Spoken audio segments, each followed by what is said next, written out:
हमारे चैनल को लाइक कीजिए, सब्सक्राइब कीजिए और शेयर कीजिए और हर रोज देखिए ऐसी ही अच्छी अच्छी कहानियाँ।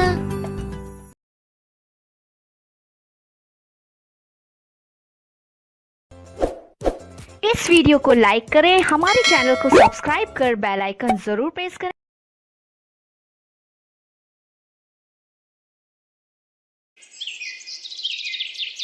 कोमल के चेहरे पर बचपन से ही काले धब्बे थे, इसलिए सब उससे नफरत करते थे। देखा तुमने, इतना अच्छा रिश्ता हाथ से निकल गया। जो भी आता है इसका चेहरा देखकर रिश्ता मना करके चला जाता है। पता नहीं कितनी बदसूरत है तुम्हारी बहन। इसी बात का तो रोना है मधु। इसकी वजह से मेरी भी समाज में बहुत बदनामी हो रही है। उम्र बढ़ती जा रही है, सब मुझे ताने देते हैं कि मैं भाई होकर अभी तक अपनी बहन की शादी नहीं करवा पा रहा। पता नहीं ऐसी बदसूरत बहन का भाई होना ही मेरे भाग्य में क्यों लिखा था। अब बस भी करो, तुम दोनों तो कोमल के पीछे ही पड़ गए हो। इसमें उस बेचारी की क्या गलती है? जब ये पैदा हुई थी तभी से इसके चेहरे पर यह निशान है। पर मेरी बेटी लाखों में एक है। कितनी गुणवती है, पूछो जरा मधु से। घर के सारे काम करके ये देती है, बाजार से सामान लाना, बनाना, सबकी देखभाल करना। अगर कोमल ना हो तो इस घर का क्या हाल हो ये तुम नहीं जानते। माँ, भैया भाभी ठीक ही तो कह रहे हैं। मेरी वजह से इन्हें कितनी बातें सुनने को मिलती हैं। काश मैं पैदा होते ही मर जाती तो आज आप सब पर इतने दुख ना आते। कोमल, मेरी बच्ची, आज बोल दिया, आगे से ऐसा मत बोलना। तुम्हारे पिता के जाने के बाद तुम दोनों बच्चे ही तो मेरा सहारा हो। रमेश, अपनी बहन को गलत मत बोल। अगर उसे कुछ हो गया तो मैं तुझे कभी माफ नहीं करूंगी। अरे माँ जी, आप जानती नहीं हो, अभी तो ये रोकर चुप हो जाएगी, उसके बाद फिर से वही कहानी। कोई रिश्ता बताऊंगी इसके लिए तो इसकी शक्ल देखकर फिर रिश्ते के लिए मना हो जाएगा। अब सारी जिंदगी इसको हम घर पर थोड़ी रख सकते हैं, हमें भी अपना परिवार बनाना है। लोग तो बातें बनाएंगे ना कि कुंवारी लड़की को घर पर बिठा रखा है। अपने भैया भाभी की बात सुनकर कोमल रोती हुई घर से बाहर चली गई और सड़क किनारे बैठ गई। कुछ देर तक कोमल ऐसे ही रोती रही। उसके बाद घर आई और उसने किसी से कुछ नहीं कहा, चुपचाप घर के काम किए और सो गई। अगले दिन जब कोमल सोकर उठी तो उसने देखा उसके कमरे की दीवार पर लगा हुआ शीशा गायब है। उसने बाहर जाकर अपनी माँ और भाभी से पूछा। माँ जी से पूछने की कोई जरूरत नहीं है, तेरे कमरे का शीशा मैंने ही लिया है। मेरा शीशा टूट गया था इसलिए मैंने तेरे कमरे का शीशा उतार कर लगा लिया। वैसे भी तुझे अपना चेहरा देखने की कोई जरूरत नहीं है। तू देखने में इतनी बदसूरत है कि तेरे चेहरे में देखने लायक कुछ भी नहीं है। मधु, ये जो तुम्हारा व्यवहार है ना, बिल्कुल भी ठीक नहीं है। कोमल फिर से एक बार उदास हो जाती है। उसे अपने लिए बहुत दुख होता है। कोमल, तू मन छोटा मत कर। तू एक काम कर, तू बाजार से नया शीशा खरीद ला। फिर कहीं आना जाना होता है तो घर में और शीशा नहीं है। कोमल अपनी माँ से पैसे लेकर नया शीशा खरीदने के लिए चली जाती है। तभी एक बूढ़ी औरत भूखी प्यासी कोमल से कुछ खाने के लिए मांगती है। बेटी, कुछ पैसों की मदद कर दो, मेरा पोता बहुत बीमार है। घर में खाने के लिए कुछ भी नहीं है। मेरी बहू मेरी राह देख रही होगी, किसी ने भी मेरी मदद नहीं की। मेरी थोड़ी सी मदद कर दो बेटी, भगवान तुम्हारा भला करेंगे। अब क्या करूं, मेरे पास तो बस ये शीशे के ही पैसे हैं। क्या करूं, या तो इनको पैसे दे देती हूँ, बाद में शीशा खरीद लूंगी। मदद कर दो बेटी, तुम्हें बहुत दुआएं मिलेंगी। ये लो अम्मा, ये पैसे रख लो, तुम्हारे काम आएंगे। जीती रहो बेटी, आज तुमने मेरी मदद की है, देखना तुम्हारे साथ हमेशा अच्छा होगा। बूढ़ी औरत कोमल को दुआएं देकर वहां से चली जाती है। कोमल थोड़ा आगे जाती है तो उसे एक कबाड़ी वाला मिलता है। कोमल देखती है कबाड़ी वाले के ठेले पर एक पुराना शीशा रखा हुआ है। कोमल उससे पूछती है, भैया ये शीशा तुम मुझे बेच सकते हो? हाँ हाँ, क्यों नहीं। मैं तो वैसे भी इस शीशे को फेंकने वाला था, क्योंकि इस शीशे का फ्रेम टूटा हुआ है जी। कोई बात नहीं भैया, वो तो मैं लगवा लूंगी, पर मेरे पास 20 रुपए ही बचे हैं, अगर तुम इतने का दे सको तो। हाँ ले लो, कोई बात नहीं। मैं तो वैसे भी घर ही जा रहा था जी, जाते जाते 20 रुपए और कमा लेता हूँ।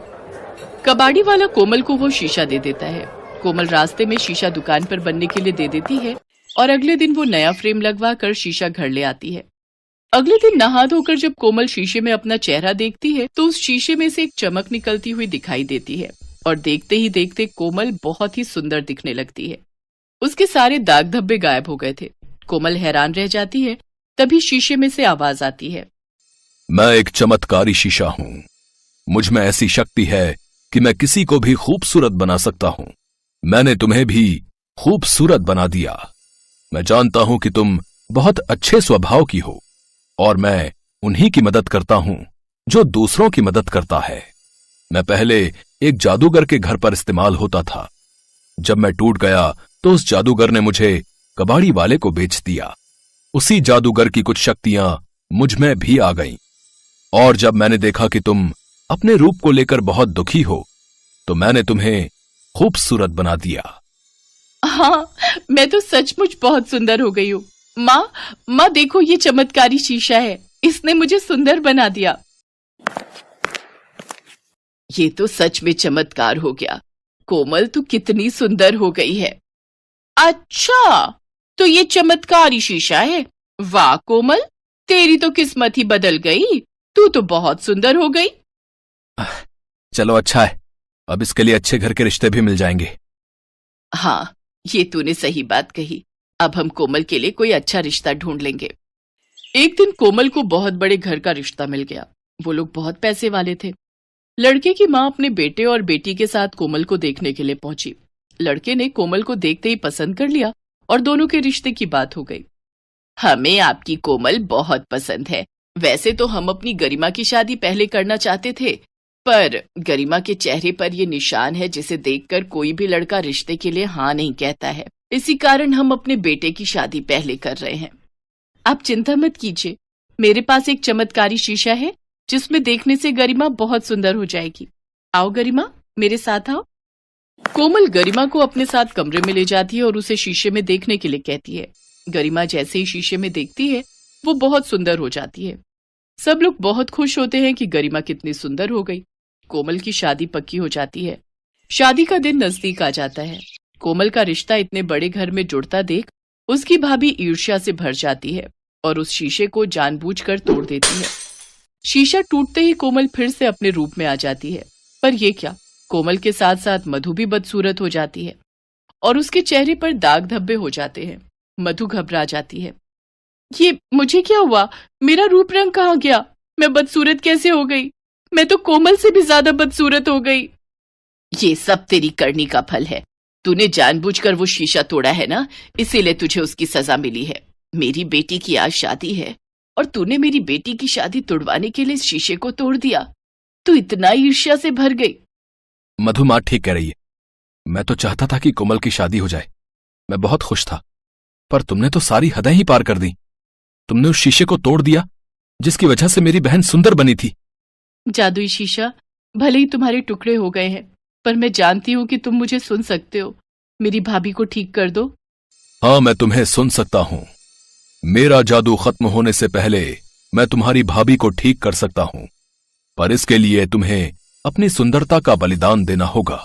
अगर तुम्हारी भाभी सुंदर हुई तो तुम्हें हमेशा के लिए अपने इसी रूप में रहना होगा जिसमें तुम पहले थी। बोलो, तुम्हें मंजूर है? हाँ, आप मेरी भाभी को ठीक कर दो। मैं पहले जैसी ही ठीक हूँ। मेरी किस्मत में जो लिखा होगा वो मुझे मिल जाएगा, पर मेरी भाभी को इतनी बड़ी सजा मत दो। कोमल की बातें सुनकर मधु की आंखों में आंसू आ जाते हैं। जादुई शीशा मधु को ठीक कर देता है, पर कोमल अपने पहले वाले रूप में ही रहती है। मधु को अपनी गलती का एहसास हो चुका था, पर अब डर था कि कहीं कोमल के ससुराल वाले उसे इस रूप में देखकर शादी के लिए मना न कर दे, पर ऐसा नहीं था। कोमल, तुम्हारी सुंदरता तो तुम्हारे भीतर है। व्यक्ति अपने व्यक्तित्व से सुंदर बनता है, ना कि ऊपरी सुंदरता से। तुम हमारे घर की बहू जरूर बनोगी। हमारी गरिमा तुम्हारी वजह से सुंदर हुई है। तुमने जो उसके लिए किया है वो कोई भी नहीं कर सकता। बहन जी, शादी की तैयारी शुरू कीजिए। हम शाम को बारात लेकर समय पर पहुंच जाएंगे। कोमल दुल्हन के रूप में बहुत सुंदर और प्यारी लग रही थी।